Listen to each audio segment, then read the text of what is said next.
Assalamualaikum warahmatullahi wabarakatuh. Jumpa lagi dengan Bhumika di materi siklus penjualan. Oke, seperti yang sudah Bhumika jelaskan di pertemuan kelima kalau nggak salah ya, di ini penjelasan bagaimana siklus penjualan di dalam ERP Odoo. Nah, sekarang kita praktekkan teman-teman. Jadi yang pertama kita membuat dokumen sales order terlebih dahulu.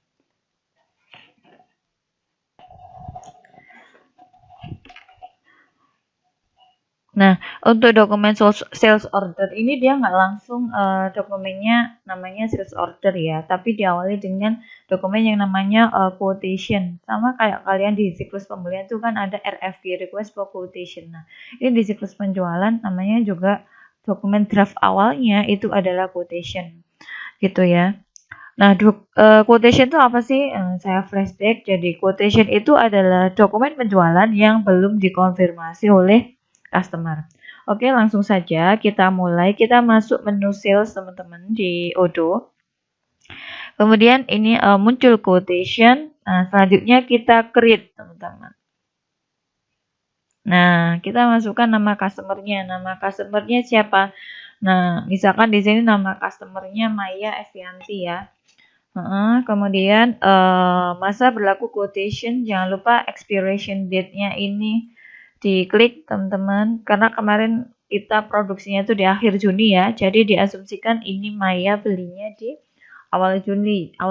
Maya belinya tanggal 1 Juli. Oh, tanggal 2 aja deh, tanggal 2 Juli. Oke. Kemudian untuk payment term-nya ini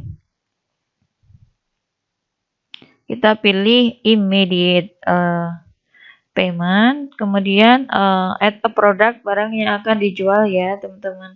Di sini Maya beli apa? Maya beli meja tipe B. Jumlahnya 1, oke. Nah, ini harga jual meja tipe B-nya belum Bhumika atur, sebentar ya. Ini Bhumika save dulu quotation-nya. Kita masuk ke ini menu inventory. Kemudian kita masuk ke produknya meja tipe B. Meja tipe B kita edit. Nah, ini harga jualnya dia. Harga jualnya dia adalah, sebentar kita cocokkan ini ya, harga pokok produksinya. Kita masuk ke ini ke manufacturing. Kemudian tadi manufacturing ordernya sudah selesai. Oke, jadi kita tracing tadi Bhumika masuk ke accounting, kemudian journal entries ya. Jadi ini untuk memproduksi ini meja perekat tipe B. Tadi kita butuh lem perekat, skru, baut, kaki meja, alas meja. Apabila di total tadi itu harga pokok produksinya adalah 466.000. Jadi kita tentukan di sini untuk ini meja tipe B-nya kita jual dengan harga 685 ya teman-teman ya. Sale price-nya 685.000. Kemudian cost-nya tadi kan 466.000. Oke, kita save. Sudah selesai. Nah, kita masuk ke ini sales order tadi. Kita masuk ke sales. Tadi kan ini udah ada ya. Tadi kita udah membuat ini quotation untuk atas nama Maya Estianti. Kita edit teman-teman. Jadi ini kita sesuaikan unit price-nya. Ini harusnya muncul sebentar. Nah, ini kita cancel dulu aja.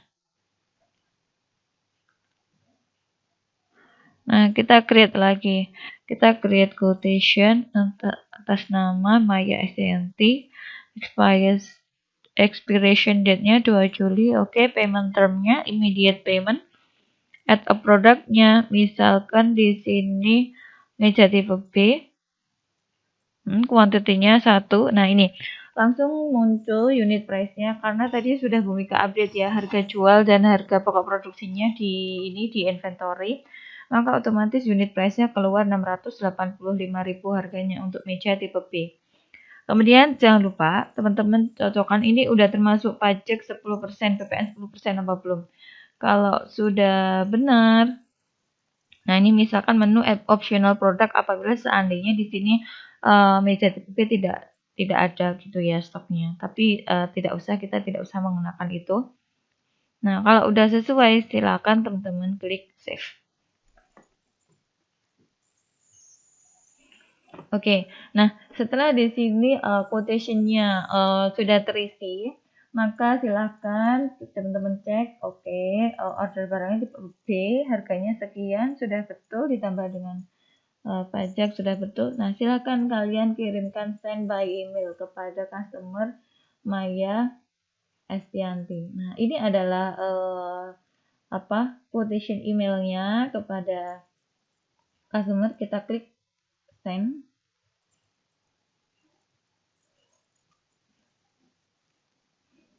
Sehingga status quotation sudah berubah menjadi quotation send, teman-teman. Begitu. Apabila nantinya kita telah mendapatkan konfirmasi dari customer dan sepakat melakukan transaksi jual beli, maka kita dapat mengkonfirmasi dokumen quotation ini agar statusnya berubah menjadi sales order dengan memilih menu confirm ya, teman-teman. Oke, kita confirm. Nah, statusnya sudah berubah menjadi sales order. Nah, selanjutnya langkah yang kita lakukan apa? Yaitu SO-nya kan udah tuh. Kita mengirimkan barang kepada customer. Jadi kita masuk ke sales order yang udah dibuat. Nah, ini kan. Ini masuk ke sales order, kita klik. Kemudian kita klik delivery. Kemudian kita edit dulu ya, teman-teman ya. Schedule date-nya, karena tadi ordernya tanggal 2, kita delivery-nya tanggal 4 Juli misalkan. Oke, delivery address-nya kepada Maya Estianti. Oke. Barangnya yang terkirim adalah ini satu-satu.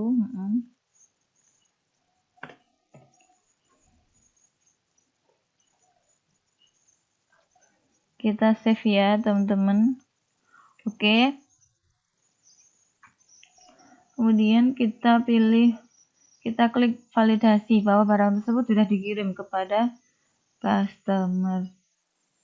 Oke. Nah, apabila muncul tanda error terkait dengan validasi pengiriman, kalian klik aja disable SMS ya. Kebetulan di menunya Bumika nggak tampil. Nah, ini disable SMS ini untuk menonaktifkan fitur konfirmasi delivery order melalui SMS gitu. Nah, sudah selesai. Jadi barang sudah terkirim. Ini statusnya udah done ya, udah terkirim ke customer. Nah, selanjutnya kita membuat customer invoice. Jadi setelah barang dikirim kepada customer, kita harus membuat dokumen customer invoice untuk melakukan penagihan pembayaran kepada customer. Caranya adalah kita masuk dokumen SO-nya lagi ya, teman-teman. Kita masuk dokumen SO-nya lagi, sales order-nya ini. Kita klik create invoice. Oke, jadi di dalam create invoice ini ada tiga tipe invoice. Yang pertama adalah regular invoice. Nah, ini menu ini regular invoice itu digunakan apabila customer itu melakukan pembayaran secara tunai gitu. Kemudian kalau down payment percentage, nah ini maksudnya adalah customer itu memberikan uang muka sejumlah dihitung dari persentase penjualan kayak gitu. Kemudian kalau down payment fixed amount, nah ini customer itu membeli secara kredit, kemudian dia kasih uang muka sesuai dengan jumlah yang telah disepakati antara customer dengan perusahaan kita gitu ya. Kita pakai regular invoice aja ya. Begitu. Kemudian kita create and view invoice. Jadi ini diasumsikan penjualannya bukan kredit, penjualan tunai. Gitu. Sudah kita klik create invoice. Terus kemudian kita cek ini invoice-nya sudah benar. Selanjutnya isi tanggal invoice, jangan lupa teman-teman. invoice date-nya tadi itu tanggal 5 ya, kita buat tanggal 5 Juli. Kemudian kita save. Selanjutnya kita pilih confirm. Dari status invoice draft sudah berubah menjadi posted, teman-teman. Begitu. Kemudian coba kita lihat jurnalnya ya, teman-teman ya, jurnal invoice-nya. Jadi di sini ada jurnal 2. Yang pertama ini jurnal penjualan, yaitu meja PPN pada ini account receivable pada utang karena belum dibayar ya teman-teman ya, nanti akan dibayar oleh customer. Kemudian yang bawah ini adalah jurnal harga pokok persediaannya gitu. Jadi meja tipe B, interim stock pada JOGS-nya. Seperti itu ya. Oke, kemudian kita bisa kirim ini invoice-nya kepada customer. Kita klik send and print. Udah oke. Nah, ini adalah invoice-nya, send and print. Kita klik.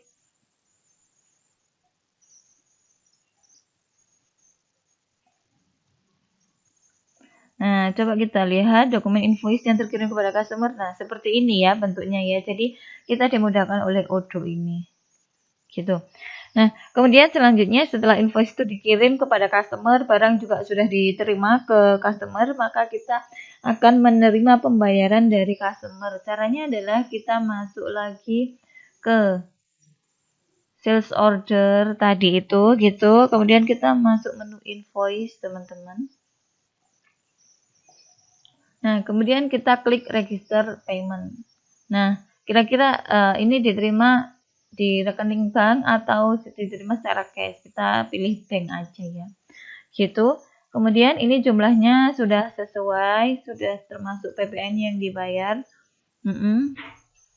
Sudah sesuai. Selanjutnya kita klik ini, create payment. Ini statusnya sudah terbayar oleh customer.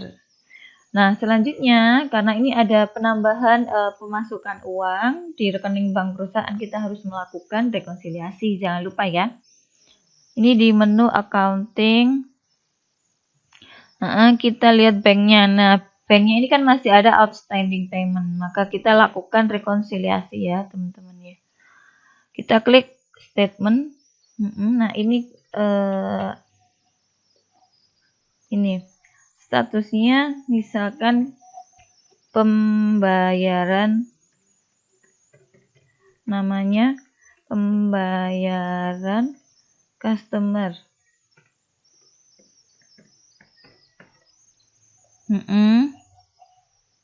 Starting balance-nya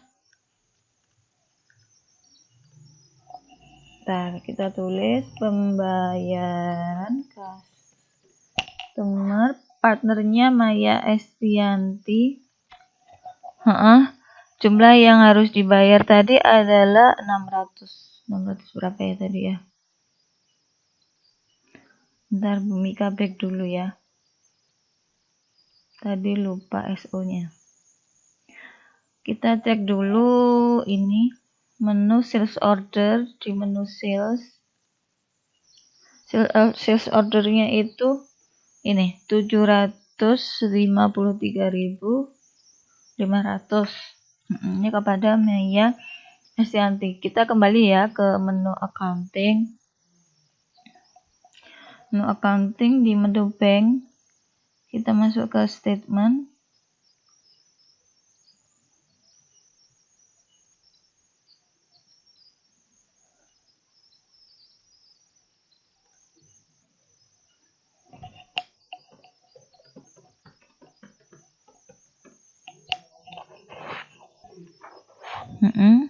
Kemudian add a line.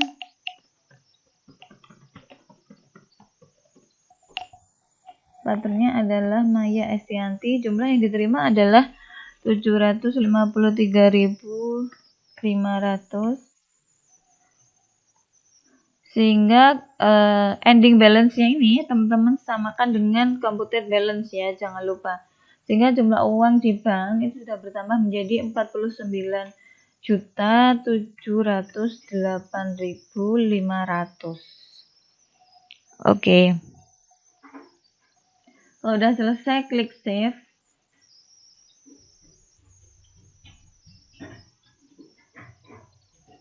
Kemudian teman-teman klik post. Udah kan? Udah diposting. Udah bertambah ini antara starting balance dengan ending balance-nya. Kemudian jangan lupa di reconcile, teman-teman. Oke? Udah bener jumlahnya, klik validate. Nah, sudah berhasil. Demikian siklus penjualan. Kita ketemu di materi terakhir tentang siklus akuntansi dan buku besar. Assalamualaikum warahmatullahi wabarakatuh.